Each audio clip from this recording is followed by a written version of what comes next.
سورہ فرقان۔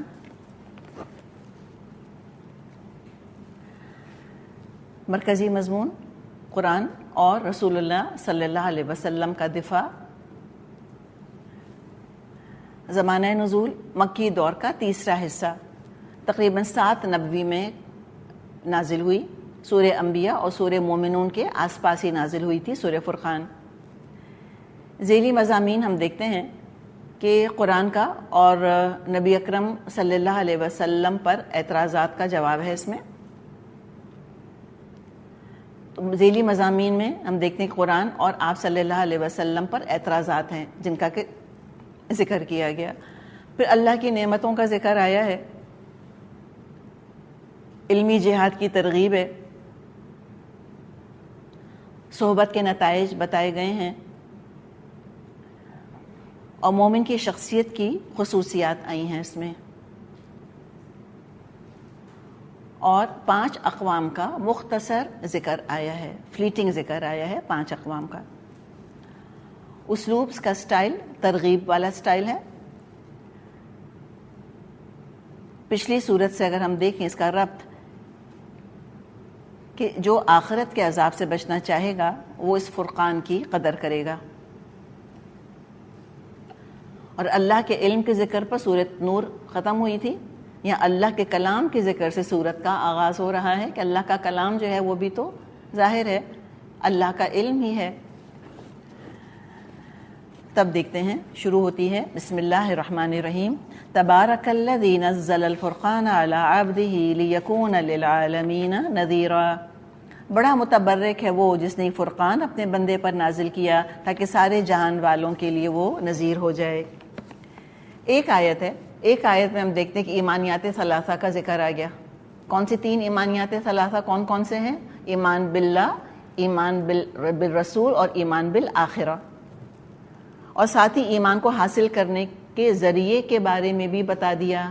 بڑی جامع آیت ہے، وہ یہ قرآن ہے۔ قرآن کے 4 نام سب سے زیادہ استعمال ہوئے ہیں۔ ایک تو خود القرآن استعمال ہوا ہے قرآن کے اندر، پھر الکتاب استعمال ہوا ہے، نمبر 3 الفرقان، اور نمبر 4 الذکر۔ تو یہ 4 نام کثرت سے استعمال ہوئے ہیں قرآن کے لیے۔ تو شروع یہ ہوتی ہے تبارکہ سے، تبارک الذی نزل الفرقان۔ اور ایک اور کون سی صورت ہے جو تبارکہ سے شروع ہوتی ہے؟ سورہ ملک۔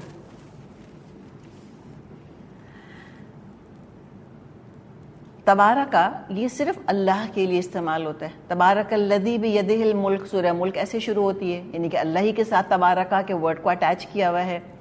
تو قرآن میں جب بھی تبارکہ آتا ہے یہ اللہ کے لیے آتا ہے، بہت بابرکت، بڑا مبالغہ ہے۔ تبارکہ یہ الف اس میں مقابلے کے لیے نہیں ہے بلکہ مبالغے کے لیے ہے، رائٹ؟ ہم نے بات کی تھی نا کہ جب الف آتا ہے بیچ میں تو پھر وہ مقابلے کے لیے 2 پارٹیز ہوتی ہیں، قاتل فار ایگزامپل، مصاحبہ مثال کے طور پہ، صحبت۔ لیکن یہ تبارکہ اس میں کوئی 2 جماعتیں نہیں ہیں، یہ الف مقابلے کے لیے نہیں بلکہ مبالغے کے لیے ہے۔ بے حد بابرکت، اللہ کا نام بہت بابرکت، اللہ کی ہستی بڑی بابرکت، تمام برکتوں کا سرچشمہ اللہ کی ذات۔ ہر کام اس کے نام سے شروع کیا جائے، ہر چیز جو اس کے نام کے ساتھ استعمال کی جائے انسان کے لیے بہت کچھ بہتری کا سبب بنتی ہے، اور ظاہری طور پر بھی اس کا فائدہ ہمیں حاصل ہونا چاہیے۔ جب ہم بسم اللہ پڑھتے ہیں تو ضرور سوچیں کہ جس اللہ کا نام لے رہے ہیں وہ اس کام سے راضی ہے بھی کہ نہیں، یہ بھی تو سوچنا چاہیے۔ اور پھر جب بسم اللہ پڑھتے ہیں، فار ایگزامپل کھانا کھاتے ہوئے، گھر میں داخل ہوتے ہوئے، تو اللہ اس کام میں برکت عطا فرماتا ہے۔ کپڑا پہنتے ہوئے تو بسم اللہ کی عادت ڈالیں، ہر کام بسم اللہ، ہاتھ بڑھائیں بسم اللہ کھانے کی طرف، پانی پینا شروع کریں بسم اللہ، اندر جائیں گھر میں، باہر نکلیں بس اللہ کے نام سے۔ اور قیامت کے دن میزان میں اللہ کے نام کا اتنا وزن ہوگا کہ گناہوں کے کئی پلندوں پر بھاری ہو جائے گا، کئی دفتروں پر حاوی ہو جائے گا اللہ کا نام۔ یہ ہمیں حدیث میں مضمون ملتا ہے۔ تو جب نام ہی اتنا بابرکت ہے تو کلام کتنا بابرکت ہوگا، خود سوچیں۔ اور یہ فرقان نازل کر دیا اللہ تعالیٰ نے، فرق کر دیا صحیح اور غلط میں، اور قیامت کے دن عزت اور ذلت کا، جنت اور جہنم کا فرق اسی کلام کے حوالے سے ہوگا، اور ہے بڑا مبارک، یہ خود کلام بڑا مبارک. ایک تو اللہ مبارک اس نے نازل فرمایا، جس رات میں نازل ہوا وہ کتنی مبارک، لیلۃ القدر. دنیا کے سب سے مبارک خطے پر نازل ہوا، مکہ میں مبارک ترین ہستی پر نازل ہوا، محمد صلی اللہ علیہ وسلم پر.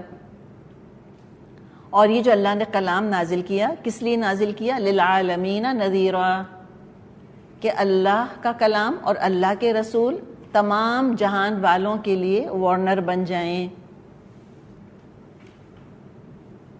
رہتی دنیا تک کے لوگوں کے لیے، across the borders, across the time, سب کو خبردار کر دیں. جیسے ہم سنتے ہیں نا آج کل ڈاکٹرز وداؤٹ بارڈرز، کہ وہ ڈاکٹرز ہیں، ان کے لیے کوئی بارڈرز کی پابندی نہیں، وہ ہر جگہ جا کے لوگوں کا علاج کرتے ہیں، خیر خواہی کرتے ہیں، بے لوث خدمت کرنے والے ہیں مریضوں کی.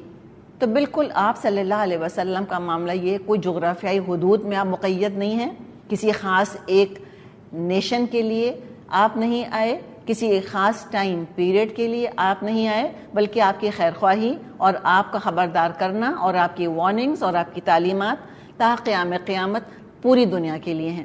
للعالمین نذیرا، آپ عرب اور عجم سب کے لیے آپ نذیر بنا کر بھیجے گئے، اور یہ اسپیشل آپ کی فضیلت اور آپ کی خصوصیت ہے. بخاری میں حدیث ہے، آپ صلی اللہ علیہ وسلم نے فرمایا اوتیت خمسہ، مجھے 5 چیزیں دی گئی ہیں، لم یعطہن احد من الانبیاء قبلی، جو مجھ سے پہلے کسی نبی کو نہیں دی گئیں. تو 5 چیزیں تو انشاءاللہ کبھی اللہ نے چاہا تو ہم ڈسکس کریں گے. جو ٹاپک ہمارا ہے اس کے حساب سے جو چیز سمجھنے کی ہے وہ کیا کہ آپ نے فرمایا کہ ان میں سے ایک یہ ہے کہ پہلے نبی خاص قوم کی طرف بھیجے جاتے تھے، جبکہ مجھ کو تمام لوگوں کی طرف مبعوث کیا گیا ہے، کافۃ للناس بشیرا و نذیرا. اب مزید اللہ کا تعارف آ رہا ہے، اور یہ بھی بڑی جامع آیت ہے. الذی لہ ملک السماوات والارض ولم یتخذ ولدا ولم یکن لہ شریک فی الملک وخلق کل شیء فقدرہ تقدیرا. وہ جو زمین اور آسمانوں کی بادشاہی کا مالک ہے، اس نے کسی کو بیٹا نہیں بنایا، جس کے ساتھ بادشاہی میں کوئی شریک نہیں، جس نے ہر چیز کو پیدا کیا اور پھر اس کی ایک تقدیر مقرر کر دی. تو اللہ تعالیٰ جس نے کہ فرقان نازل فرمایا وہ یونیک ہے، اس کی صفات سے ظاہر ہو رہا ہے. کسی مخلوق کی یہ شان نہیں جو اللہ کی ہے. ملکیت صرف اللہ کی بتا دیا، ٹھیک، کوئی ثانی نہیں اللہ کا، کوئی نسل نہیں اس کی، یہ بتا دیا. نمبر 3، بادشاہت میں کوئی شریک نہیں، وہ کسی کی مدد کا محتاج نہیں، یہ بھی بتا دیا. ہر چیز کا خالق وہی ہے، واحد خالق، باقی ہر چیز مخلوق، ایک خالق بس، ہر چیز کریٹڈ ہے. اور 5ویں چیز کیا بتائی؟ ہر چیز کو اس نے خصوصی صلاحیتیں دیں، ایک خاص فارم دیا اور تقدیر بنا دی. یعنی اندازہ کیا مطلب کہ جو فارم دیا کہ بھئی مچھر ایسے بنے گا، اس کا سسٹم ایسا ہوگا، برین سائز ہی ہوگا، مچھر کی اتنی قسمیں ہوں گی، بیز اتنی ہوں گی، مکھیاں فلائز ایسی ہوں گی، ایک مکھی ایسی ہوگی، ایک ایسی ہوگی، ایک ہارنیٹ ہوگی، ایک شہد کی مکھی ہوگی، اس کا کیا معاملہ ہوگا، وہ کہاں سے کھائے گی، غذا کیا ہوگی، سائز کیا ہوگا، پر کیسے ہوں گے، سب اللہ نے بنا دیا. اور پھر اللہ تعالیٰ نے تقدیر بنا دی، کب پیدا ہونا ہے، کب مرنا ہے. اور یہ اللہ تعالیٰ نے مخلوقات کو پیدا کرنے سے 50,000 سال پہلے ان کی تقدیریں لکھ دی تھیں. تو پرسکون ہو جائیں، تقدیر سے لڑنا چھوڑ دیں، جو ہے قبول کریں اور آگے چلیں. تو پھر آپ دیکھیں کیسی جامع آیات ہیں، ایک آیت میں کتنی ساری باتیں بتا دیں، ہر قسم کے غلط اور شرکیہ عقیدے کی جڑ کاٹ دی اس ایک آیت نے. بکاز یہ سارے وہی فیکٹرز ہیں جن کی بنیاد پر اور جس کو بنیاد بنا کے لوگوں نے شرک کیا تھا. وَاتَّخَذُوا مِن دُونِهِ آلِهَةً لَا يَخْلُقُونَ شَيْئًا وَهُمْ يُخْلَقُونَ وَلَا يَمْلِكُونَ لِأَنفُسِهِمْ ضَرًّا وَلَا نَفْعًا وَلَا يَمْلِكُونَ مَوْتًا وَلَا حَيَاةً وَلَا نُشُورًا. لوگوں نے اس کو چھوڑ کر ایسے معبود بنا لیے جو کسی چیز کو پیدا نہیں کرتے بلکہ خود پیدا کیے جاتے ہیں، جو خود اپنے لیے بھی کسی نفع یا نقصان کا اختیار نہیں رکھتے، جو نہ مار سکتے ہیں، نہ جلا سکتے ہیں، نہ مرے ہوئے کو پھر اٹھا سکتے ہیں۔ یعنی اب یہ آیت نمبر 2 کی فلپ سائیڈ ہے۔ یہاں پر آیت نمبر 2 میں کیا بتایا؟ اللہ کی شان۔ آیت نمبر 3 میں بے بس مخلوق کو خدا بنا کر پوجنے والوں کی طرف سمجھے کہ خطاب ہے، ان سے خطاب کیا جا رہا ہے، ان کو سمجھایا جا رہا ہے اور ان کو بتایا کہ دیکھو جو یہ سارے کام نہیں کر سکتا نہ تخلیق کر سکتا ہے، وہ خود تخلیق کیے گئے ہیں، خود سے بنے ہی نہیں۔ جب خود سے نہیں بنے تو خدا کیسے ہو گئے؟ اپنے نفع نقصان کا اور خود ان کو کوئی اختیار حاصل نہیں، تقدیر کسی کی نہیں بنا سکتے، بدل نہیں سکتے۔ لا مانع لما اعطیت ولا معطی لما منعت۔ ہم تو کہتے ہیں اللہ جس کو تو دینا چاہے کوئی طاقت نہیں دنیا کی جو اس کو روک سکے تیری عطا تیری دین کو، اور اللہ جس سے تو روک لے، سارے جن اور انس اور فرشتے مل کر کچھ عطا کرنا چاہیں اس کو ایک وہ چاول کا دانہ نہیں دے سکتے۔ لا یملکون من قطمیر، ہم پڑھ لیں گے آگے کہ وہ تو کھجور کے چھلکے یا کھجور کے دھاگے کے برابر بھی کسی کو کچھ نہیں دے سکتے، کسی کا کوئی اختیار نہیں۔ تو بس آپ دیکھیں سکون ہوتا ہے کہ نہیں انسان کو؟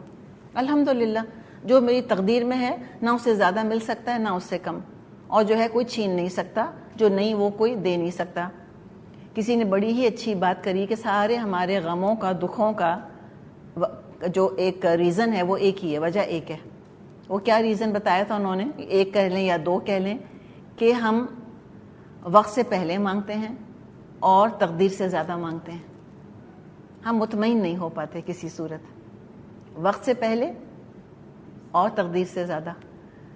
قدرہ تقدیرا، اللہ نے تقدیریں لکھ دیں تو اپنی تقدیر پر راضی ہو جائیں اور دوسروں کی تقدیر پر بھی راضی ہو جائیں، اپنے بچوں کی تقدیر پر بھی راضی ہو جائیں، نہ کریڈٹ لیں ان کا کہ میرے کرنے سے ایسا ہوا، اور نہ بلیم لیں اپنے اوپر کہ میرے نہ کرنے کی وجہ سے، میری غلطی کی وجہ سے یہ ہو گیا۔ سبق سیکھنا الگ چیز ہے۔ دیکھیں ماضی پر پچھتانا کچھ اور ہے، رائٹ، اور ماضی سے سبق سیکھنا بالکل کچھ اور ہے۔ یہ 2 ڈفرینٹ چیزیں۔ ماضی سے سبق تو سیکھنا ہے، اپنی جو کام صحیح کیے ہم نے اس سے بھی سبق سیکھیں، جو غلطیاں کریں ان سے بھی سبق سیکھیں، لیکن ماضی پر پچھتانا، ماضی پر اترانا، یہ اسلام کا مزاج نہیں ہے بالکل۔ جو چیز صحیح ہو گئی تمہارا کوئی کریڈٹ نہیں ہے اس کے اندر، اللہ نے کیا صحیح تو ہو گیا، اور جو کچھ مشکلات آئیں اس میں اپنے آپ کو تم جلا جلا کے کباب نہ کرو، اپنی نرو شیٹر نہ کرو، وہ لکھا ہی ایسا تھا تقدیر کے اندر، بس انسان پرسکون ہو جاتا ہے۔ تو یہ بھی بتا دیا وَلَا يَمْلِكُونَ لِأَنفُسِهِمْ ضَرًّا وَلَا نَفْعًا، اور پھر یہ بھی بتا دیا وَلَا يَمْلِكُونَ مَوْتًا وَلَا حَيَاةً وَلَا نُشُورًا، کہ نہ تو یہ کوئی اختیار رکھتے ہیں موت پر کہ اپنی مرضی سے یہ کوئی پیدا ہو گئے ہوں یا اپنی مرضی سے یہ مر جائیں، یا یہ کہ اپنی مرضی سے یہ آخرت میں پیدا ہوں یا نہ ہوں، کوئی چوائس ان کے پاس ہو، نہیں، they're all fixed، یہ چیزیں فکسڈ ہیں، کوئی انسان کا اختیار نہیں ان کے اوپر۔ ایک اللہ ہے، سب اپنے وجود اور اپنی حاجتوں اور اپنی نعمتوں کے لیے اسی کے محتاج ہیں۔ وقال الذين كفروا ان هذا الا افك افتراه واعانه عليه قوم آخرون فقد جاءوا ظلما وزورا، جن لوگوں نے نبی کی بات ماننے سے انکار کر دیا ہے وہ کہتے ہیں یہ فرقان ایک من گھڑت چیز ہے جسے اس شخص نے آپ ہی گھڑ لیا ہے اور کچھ دوسرے لوگوں نے اس کام میں اس کی مدد کی ہے، بڑا ظلم اور سخت جھوٹ ہے جس پر کہ یہ لوگ اتر آئے ہیں۔ تو یہاں پر ہم دیکھتے ہیں کہ مخالفت کا زور نبی اکرم صلی اللہ علیہ وسلم کی طرف نہیں ہے، قرآن کی طرف ہے، اور اس میں ہم کو مشرکین مکہ کی وحشت اور ان کا پینک ہے وہ بھی چھلکتا محسوس ہو رہا ہے۔ مشرکین کیا کرتے تھے؟ کبھی آپ صلی اللہ علیہ وسلم کا مقام گرانے کی کوشش کرتے تھے، شاعر یا ساحر یا کذاب کہتے تھے، جیسے سورہ انبیاء میں ہم نے یہ سب کچھ پڑھا تھا۔ اچھا، الزام تو لگا دیتے تھے آپ کے اوپر اور پھر شرمندہ ہوتے تھے، کہ جب ہم الزام لگا رہے ہیں، جو الزام ہم نے لگائے ہیں ان میں کوئی چیز بھی آپ میں تو موجود نہیں. ظاہر چاند کا تھوکا اپنے منہ پر گرے گا نا اگر، اور کہاں جائے گا. پھر بوکھلا کر قرآن کی طرف آتے تھے کہ گاڈ سینڈ ہونے کو جھوٹا قرار دیتے تھے، کہتے تھے گھڑا ہوا کلام ہے، صرف کہانیاں ہیں، اور یہ باتیں تو اہل کتاب بھی جانتے ہیں. تو کہتے تھے کہ اچھا ہاں دیکھا نا، اب 2+2 کر لیا ہم نے. اب سمجھ آیا کہ یہ دراصل قرآن کوئی سکھاتا ہے آ کے محمد کو صلی اللہ علیہ وسلم، پچھلی کتابوں سے پڑھ پڑھ کر کوئی آتا ہے اور آ کر ان کو بتاتا ہے اور ان کو سکھاتا ہے. اللہ فرما رہا ہے اس پر فقط جاؤ ظلم و زورا. ظلم کیا؟ شرک. ایک تو شرک کر رہے ہیں، اوپر سے جھوٹ بول رہے ہیں، جلتی پر تیل. ایک تو کڑوا کریلا، اوپر سے نیم چڑھا.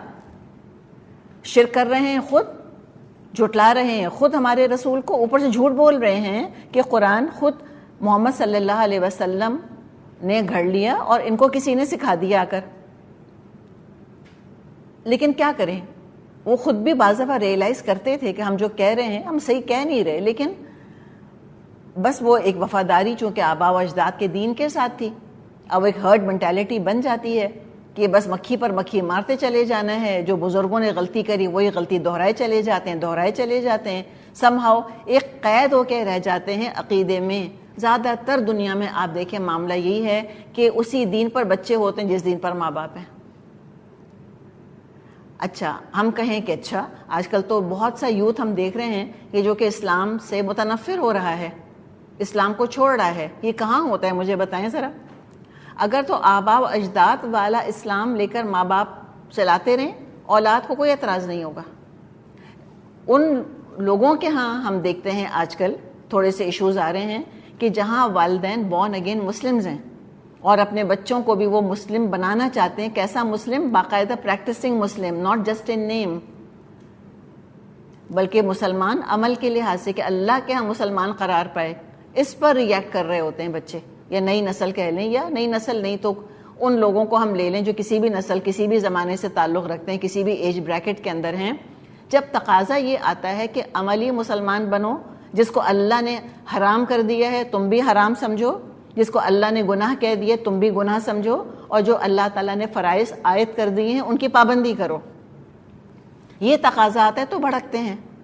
تو جب بھی کسی چیز کو نکال کے ایگزامن کیا جائے گا اس کا ریئیکشن ڈفرینٹ ہوتا ہے. آنکھ بند کر کے تو ساری دنیا اپنے آبا و اجداد کے دین کے اوپر چل رہی ہے. جاپنیز آبا و اجداد کے اوپر ہیں، چائنیز اپنے آبا و اجداد کے اوپر ہیں. کوئی ایگزامن نہیں کرتا، کوئی انالیسز نہیں کرتا، کوئی نہیں سوچتا اس کے بارے میں. چند ہیں روشن دل، روشن دماغ، روشن ضمیر، روشن زندہ روح، زندہ دل والے لوگ جو کہ باقاعدہ سوچ بچار کرتے ہیں کہ ہم کیا عقیدہ لے کر بیٹھے ہیں، اس میں کتنا سچ کتنا جھوٹ ہے. بہت کم ایسے ہوتے ہیں. اور اگر کوئی ان کو آ کے حق بتائے تو پھر جو ایک پریجوڈس ہے نا، خاندانی تعصب، جیسے قبائلی پریجوڈس ہم کہتے تھے، قبائلی تعصب، وہ فوراً ابھر کے سامنے آ جاتا ہے. آج بھی آپ کوئی بات لوگوں کو بتائیں، کہتے ہیں ہمارے خاندان میں ایسا نہیں ہوتا تھا، ہمارے امی ابو ایسا نہیں کرتے تھے. اور کچھ لوگوں کو دیکھا ہے بالکل نان پریکٹسنگ مسلمز ہیں، مسلمان ہیں، وہ نماز کا یعنی کہ حجاب کا ان چیزوں کا قطعی کوئی نہ اہتمام ہے، نہ کوئی تصور ہے، کچھ بھی نہیں، نہ زکوٰۃ نہ کوئی چیز. لیکن میلاد کروا لیں ان سے، آپ 40 میں کروا لیں، مزاروں پہ چادریں ہو سکتا ہے چڑھا دیں. کیوں بھائی؟ کہتے ہیں کہ ہمارے خاندان میں یہی ہوتا رہا. کسی نے کہا کہ میں نے اپنے خاندان سے یہی لیا ہے کہ میلاد ہونے چاہیے، ہم کھڑے ہو کے ایسے ہی سلام پڑھیں گے. تو دیکھیں نا، کبھی ایگزامن نہیں کیا نا، کبھی فرقان کے سامنے لا کے پیش نہیں کیا اپنے عمل کو، کبھی کسوٹی پہ پرکھا نہیں، قرآن کی کسوٹی پہ، کہ جو اس کو ہم نیکی سمجھ رہے ہیں وہ نیکی ہے بھی کہ نہیں. امیجن کریں کوئی زندگی بھر پیتل کو سونا سمجھ کر بیٹھا رہا، اور جب ضرورت پڑی اور بیچنے کے لیے گیا جوہری کے پاس، سونار کے پاس، اس نے کہا کہ سارا نقلی ہے، نتھنگ ان اٹ. اللہ نہ کرے کہ پھر یہی معاملہ ہو کسی کے ساتھ کہ جس کو وہ دین سمجھ کے، نیکی سمجھ کے سینے سے لگائے رہے، حالانکہ وہ صرف خاندانی روایات تھیں اور کچھ بھی نہ تھا.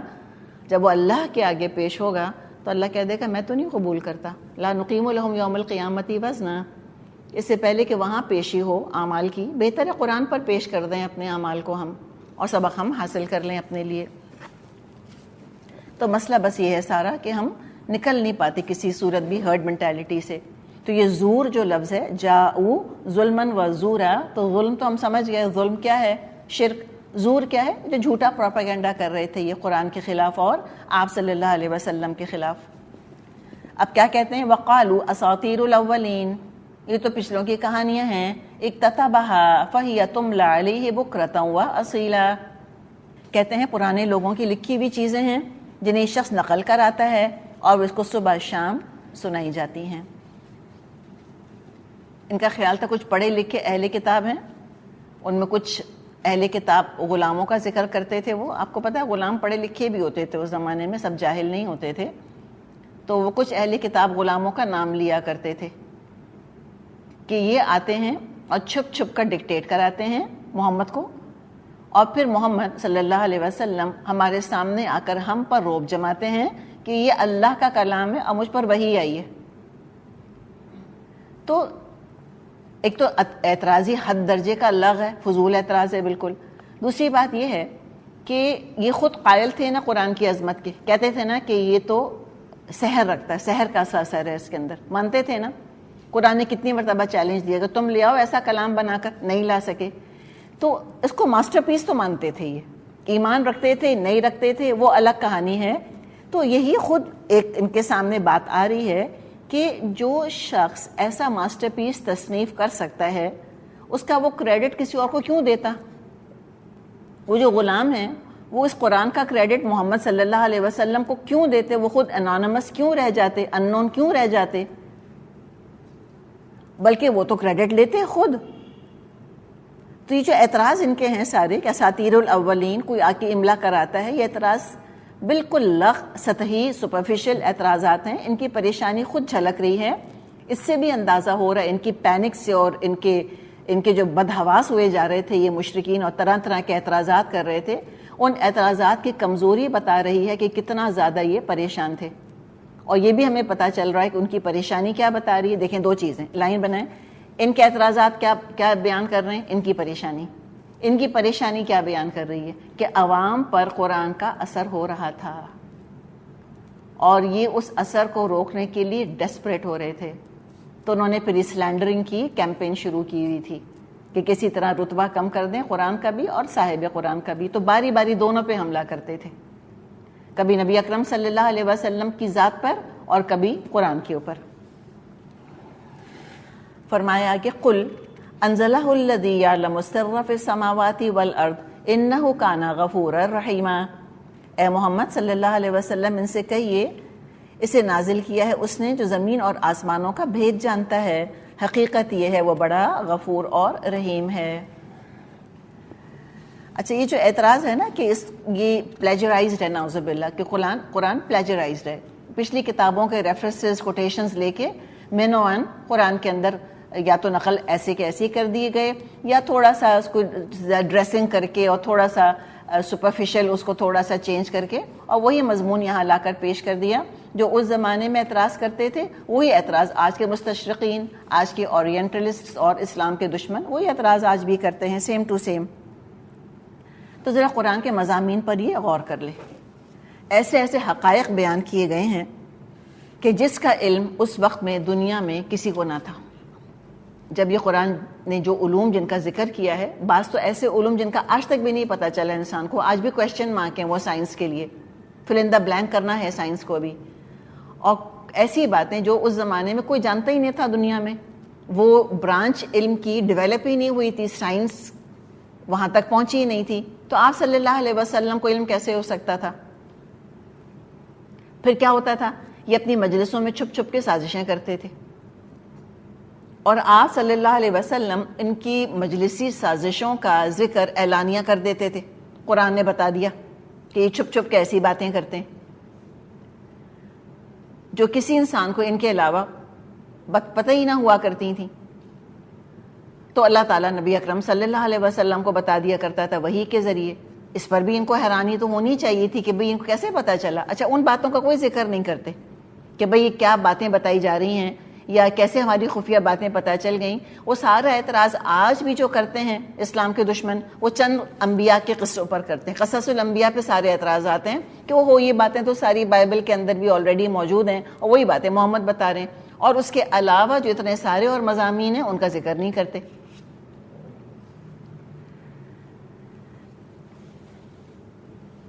تو کفار کا یہ جو الزام ہے قرآن کے بارے میں، یہ چند مقامات پر آیا ہے کہ وہ کہتے تھے کہ محمد صلی اللہ علیہ وسلم نے اہل کتاب سے سن کر قرآن کمپوز کر لیا. اور جیسے ہم نے بات کی کہ یہ اعتراض آج بھی کیا جاتا ہے، تو ذرا ٹھنڈے دل سے کوئی تاریخ کو اٹھا کر پڑھے تو اس کو یہ پتہ چلے گا کہ دیکھیں عربوں میں پڑھنے لکھنے کا رواج ہی نہیں تھا، رائٹ. کوئی لٹریٹ تو نہیں تھے وہ لوگ بہت زیادہ کہ بھئی سب کے پاس کتابیں ہیں، اور جو گریک میں اور لیٹن میں یا ہیبرو میں کتابیں لکھی ہوئی ہیں اہل کتاب کی، کرسچنس کی اور جیوز کی، وہ ساری کی ساری ٹرانسلیٹ ہو کر مکہ آ گئی ہیں. مکہ میں ایک لکھی ہوئی کتاب موجود نہیں تھی، not a single written book.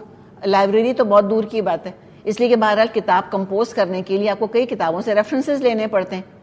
تو کوئی جگہ ہونی چاہیے، کتب خانہ ہونا چاہیے، کوئی لائبریری ہونی چاہیے کہ وہاں گئے، بیٹھے، نوٹس کاپی کیے، نوٹس اپنے بنائے. اور سب سے بڑی دلیل کیا کہ آپ امی تھے، ان لیٹرڈ پروفٹ. آپ کو تو پڑھنا لکھنا ویسے ہی نہیں آتا تھا، اور مکے میں چند ہی لوگ پڑھے لکھے تھے، اور آپ کی رسالت سے پہلے کی 40 سالہ زندگی ان کے سامنے تھی. آپ نے کبھی شعر نہیں کہا، آپ نے کبھی لٹریری ایکٹیویٹیز میں کوئی حصہ نہیں لیا، آپ نے کوئی خطبے نہیں دیے، آپ نے کوئی تقریریں نہیں کریں، آپ نے کبھی شاعروں کی مجلس میں حصہ نہیں لیا. تو یہ اچانک کیا ہو گیا 40 سال کو پہنچتے پہنچتے کہ آپ ایسا کلام پیش کرنے لگ گئے کہ جس کی کبھی کوئی نظیر موجود ہی نہیں تھی. اچھا، پھر ایک اور اعتراض کہ اگر آپ نے اس طرح کی کوئی لٹریری ایکٹیویٹی کری ہوتی تو یقیناً مکے والوں کو علم ہونا چاہیے تھا. کون سا کوئی اتنا بڑا شہر تھا، چھوٹی سی بستی تھی، ایسی باتیں ڈھکی چھپی نہیں رہتی، لگے لگے گھر تھے ایک دوسرے کے ساتھ. تو اگر آپ کہیں جا کے کوئی ٹیوشن لے رہے ہوتے، آپ کوئی کسی سے پڑھ رہے ہوتے، تو کیا لوگوں کو پتہ ہی نہ چلتا؟ یہ کیسے ہو سکتا تھا؟ تو لہٰذا یہ اعتراض کر کے خود ہی شرمندہ ہو جاتے تھے. تو ان کے پاس تو اہل کتاب کا کوئی لٹریچر ہی نہیں تھا، کہاں کہ عربی میں ان کا ٹرانسلیٹ ہونا.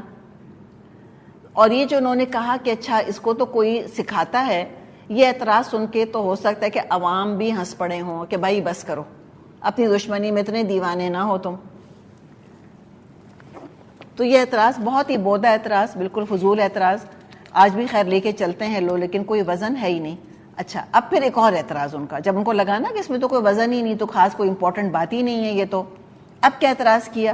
وقالوا، اور انہوں نے کہا ما لی ھذا الرسول، یہ کیسا رسول ہے، یاکل الطعام، یہ تو کھانا کھاتا ہے، ویمشی فی الاسواق، اور یہ تو بازاروں میں چلتا پھرتا ہے، لولا انزل الیہ ملک فیکون معہ نذیرا، کیوں نہ اس پر کوئی فرشتہ بھیجا گیا اس کے ساتھ رہتا اور نہ ماننے والوں کو دھمکاتا.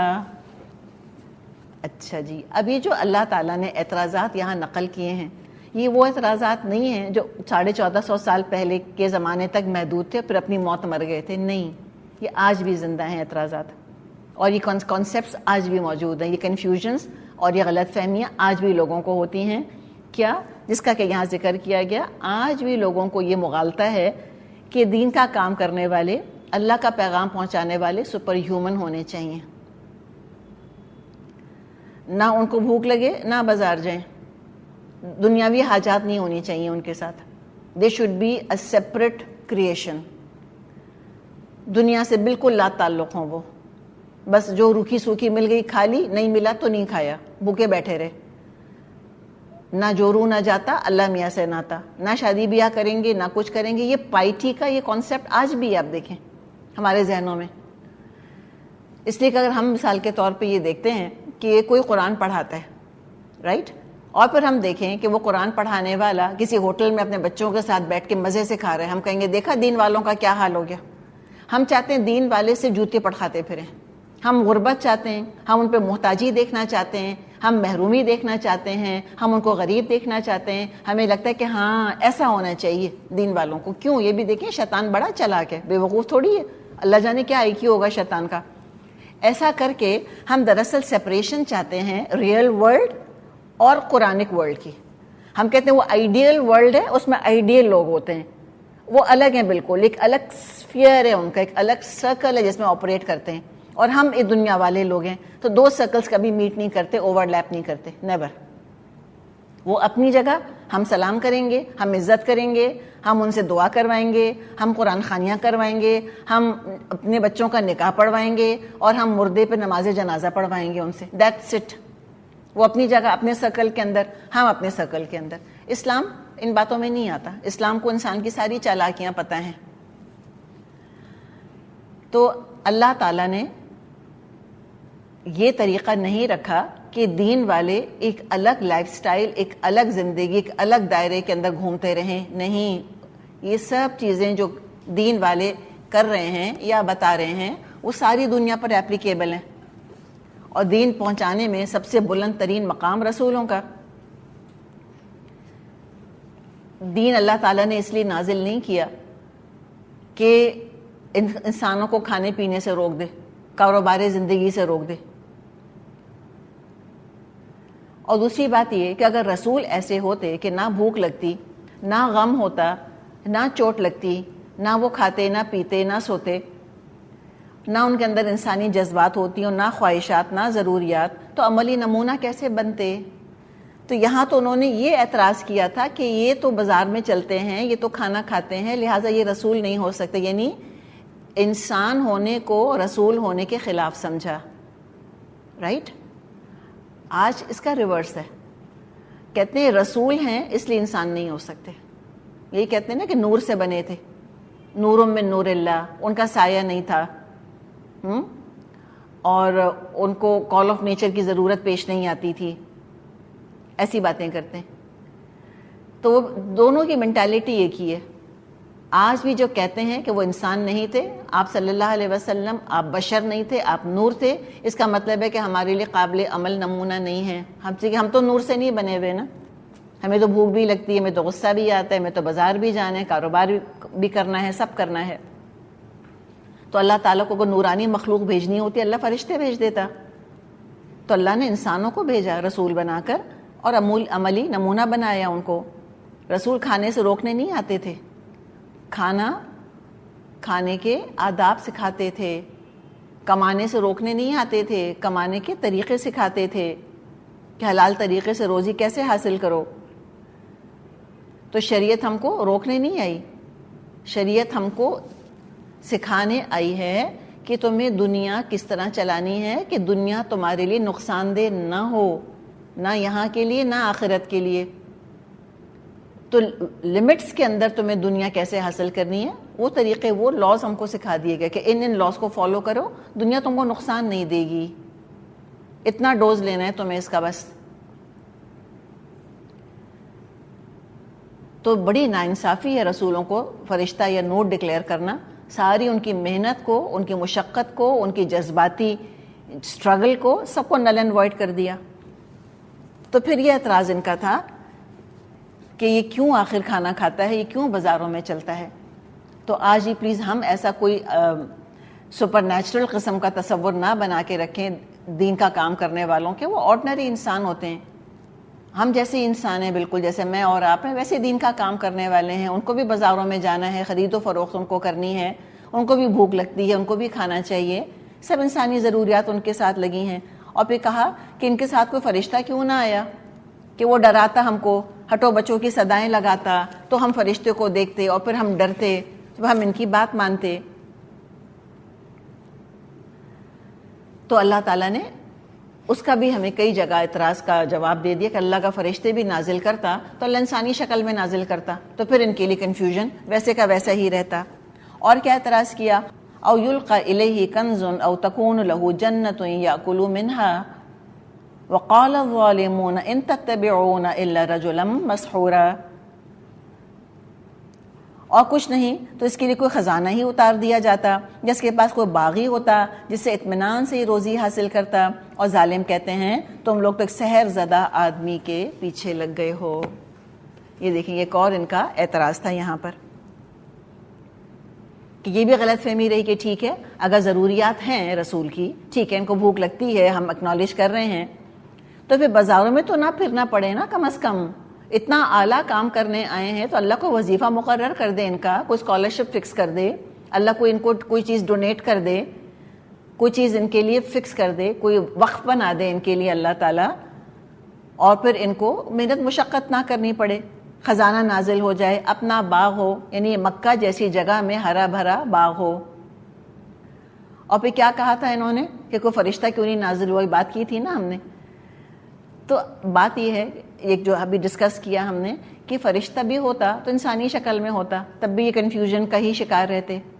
اور اگر فرشتہ آ سکتا تھا، نو پرابلم، اللہ تعالیٰ اتار سکتا تھا، اللہ تعالیٰ جبریل علیہ السلام کو جہاں وحی دے کر بھیجتا تھا وہاں ساتھی بنا دیتا، کوئی بال بیکا نہ کر سکتا نبی اکرم صلی اللہ علیہ وسلم کا۔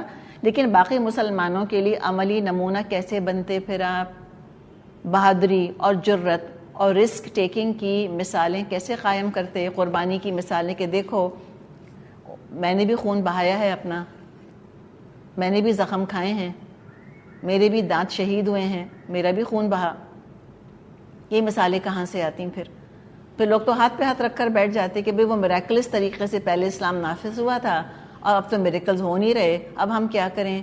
تو ہر لحاظ سے اللہ تعالیٰ نے آپ کو عملی نمونہ بنا کر بھیجا، آپ نے انہی خطرات کا سامنا کیا جن کا کہ باقی لوگوں نے سامنا کیا۔ کوئی ایکسیپشنل ٹریٹمنٹ اللہ تعالیٰ نے ایز سچ آپ کی حفاظت کے طور پہ ایسا نمایاں طور پہ نہیں کیا۔ ہاں یہ ڈیفینیٹلی آپ کی حفاظت تھی کہ کوئی آپ کی جان نہیں لے سکتا تھا، یہ ان کے بس کی بات نہیں تھی کہ وہ آپ صلی اللہ علیہ وسلم پر قاتلانہ حملہ کر کے آپ کو قتل کر دیتے۔ اس کے لیے اللہ تعالیٰ کی طرف سے پروٹیکشن ہے۔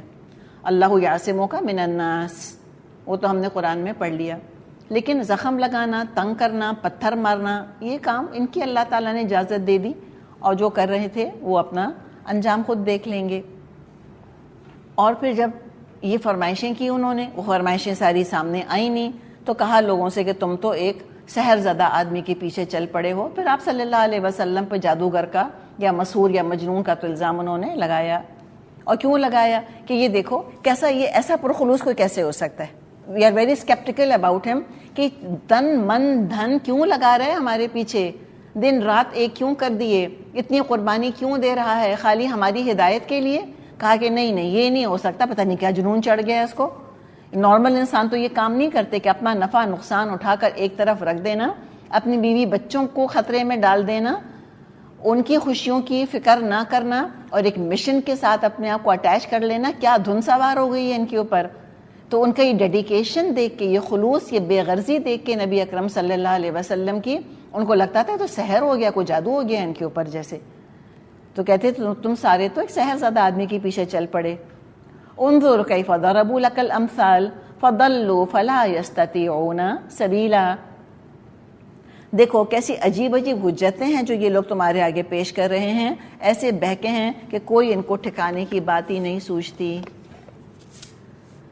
تو اعتراض کر کر کے آپ صلی اللہ علیہ وسلم کے مشن کو روک نہیں سکے، آپ کے انفلوئنس کو، اثر کو روک نہیں سکے۔ ہاں اعتراض کرنے والوں نے خود اپنے پاؤں پہ کلہاڑیاں ماری، خود ہی گمراہ ہوتے چلے گئے۔ فلا یستطیعون سبیلا، اور راستہ نہ ملا ان کو۔ چلیے یہاں رکتے ہیں، بریک لیتے ہیں، پھر انشاءاللہ آگے چلیں گے۔